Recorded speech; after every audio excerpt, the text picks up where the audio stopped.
some people say, well, I can't hear the voice of God. And so we do all these training seminars on how to hear the voice of God.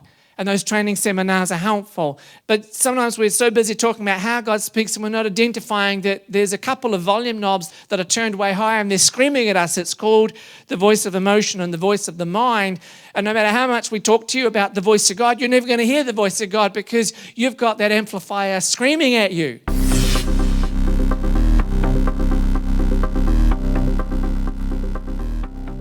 I've been speaking about hearing God's voice.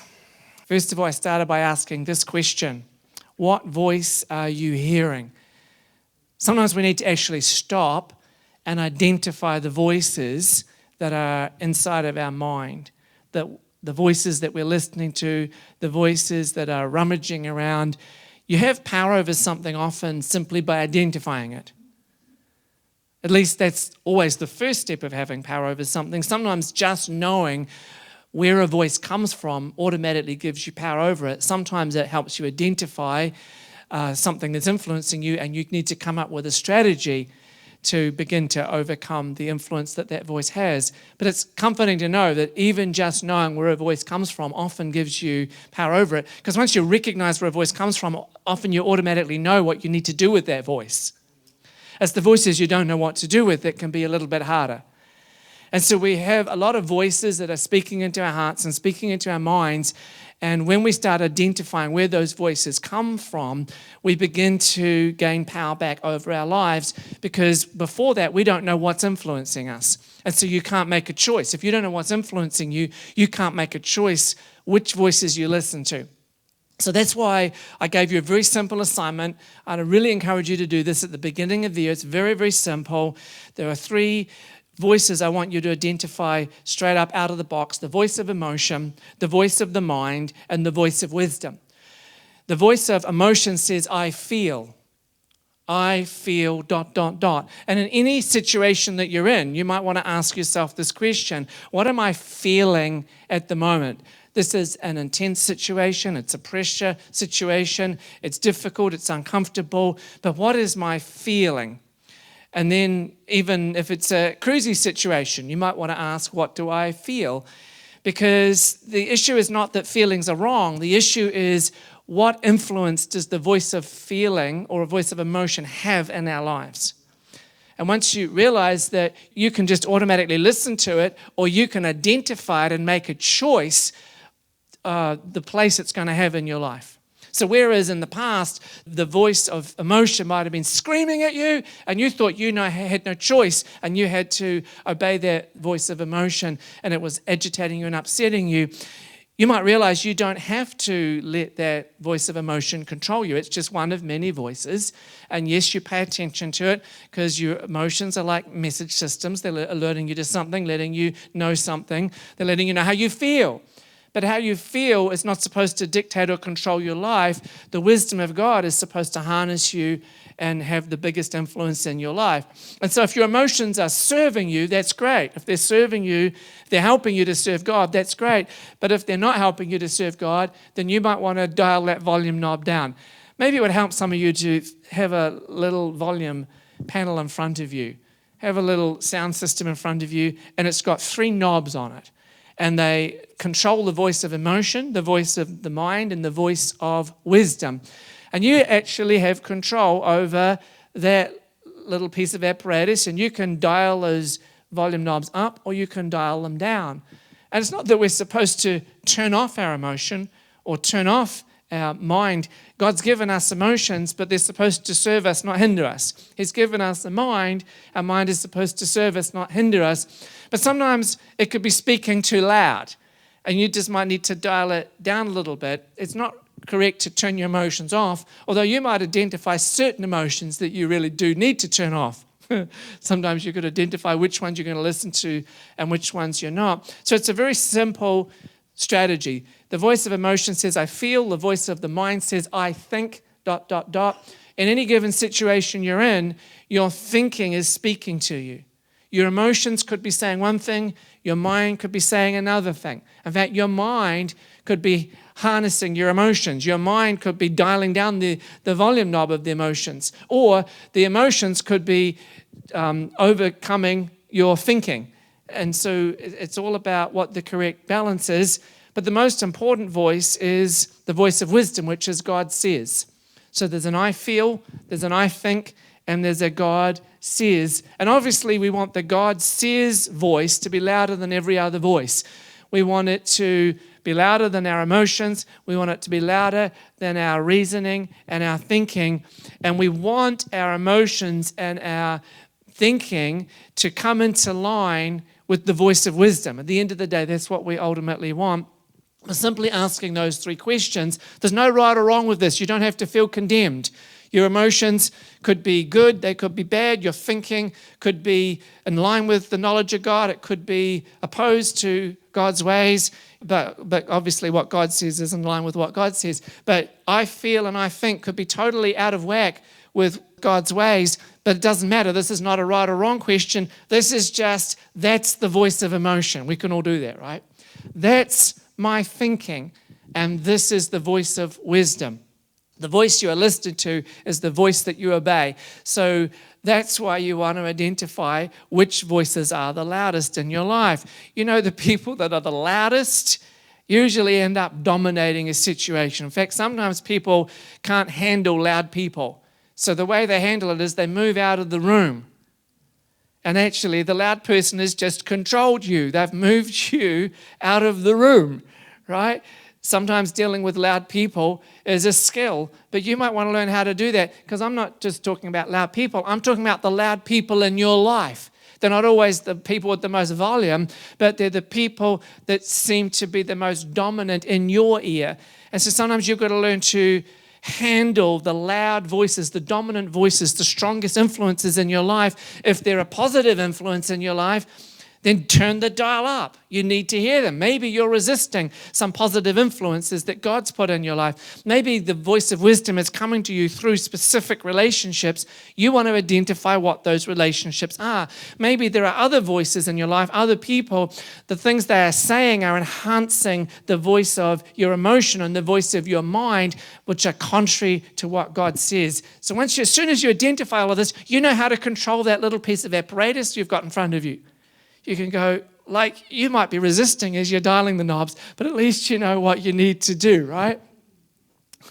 If your emotions and reasoning are too loud, they will drown out God's voice. And our emotions and our reasoning do drown out God's voice a lot of the time. So some people say, well, I can't hear the voice of God. And so we do all these training seminars on how to hear the voice of God. And those training seminars are helpful. And God speaks in many different ways. He's a creative God. He created the heavens and the earth. He created how many different species of animal? Every snowflake is different. And all 7 billion people on the planet are different. He's incredibly creative. And the way he speaks is creative because he's an artist.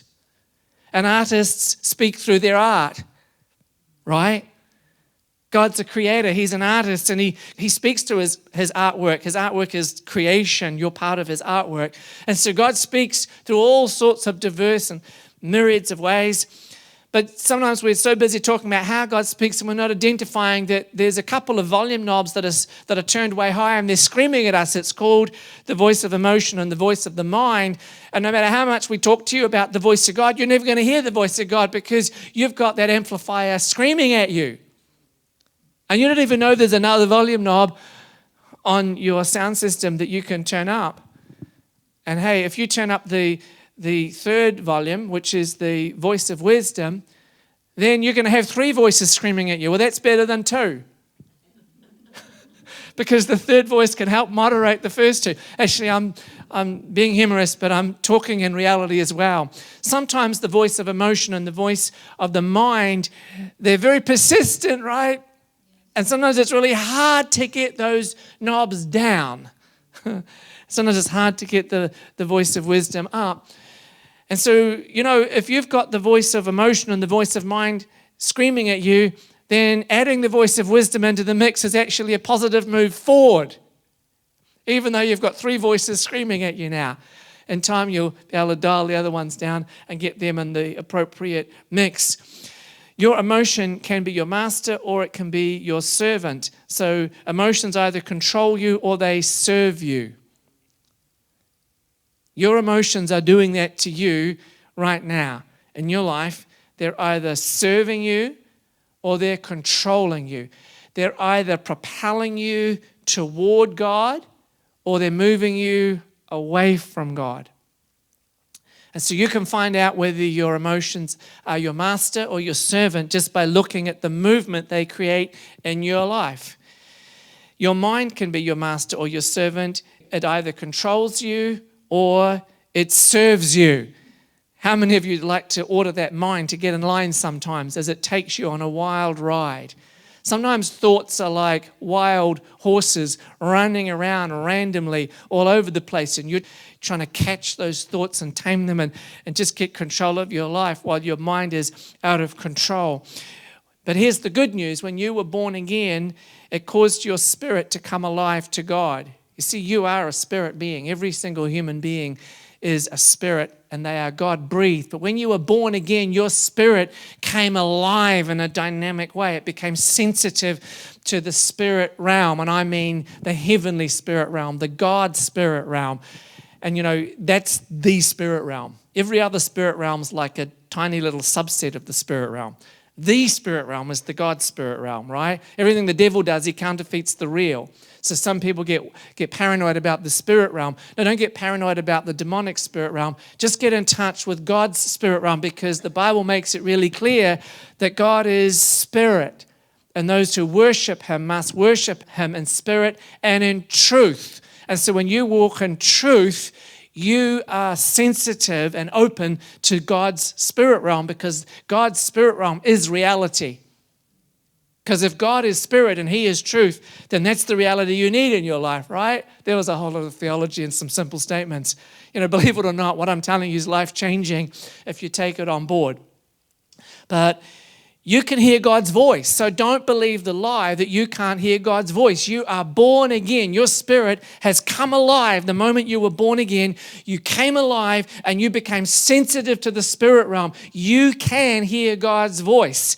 It's not that you're not sensitive to hear God's voice. It may be that the voice of emotion and the voice of the mind is dominating the voice of wisdom that comes from God.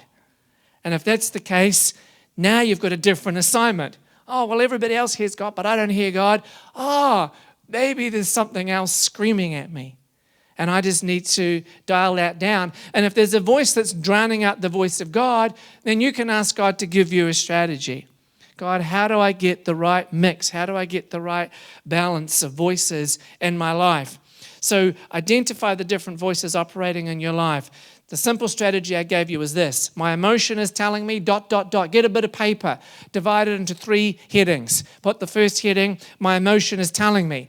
Then in the second heading, 1/3 the way down the page, put my mind is telling me. Then down the bottom third, put God is telling me. Then fill in the blank piece of paper. Take 10 minutes, take 30 minutes. Sit down in your favorite living room chair. Sit down in your little Sunday conclave outside where you like to sit, wherever it is. Sit down with the piece of paper and do what we call brainstorming and fill in those blanks. Most people don't know what their emotions are telling them, so that's why the emotions will always be your master and never be your servant, because you've never identified it. Sit down, fill in the blank bit of paper. It's called brainstorming. Don't stop until that third of the paper is filled. Now you know what your emotions are telling you. Your emotions are telling you something, so you can't have a blank piece of paper. You haven't identified it. And so then do the same with your mind. What is my mind? What is my thinking? Maybe there's a specific situation you want to apply it to. Maybe there's a really difficult situation that you're having to face, and so you don't know what my emotions or minds are saying you in the difficult situation you do. So put yourself in the difficult situation and just tune into what your emotions are saying and what your mind is saying.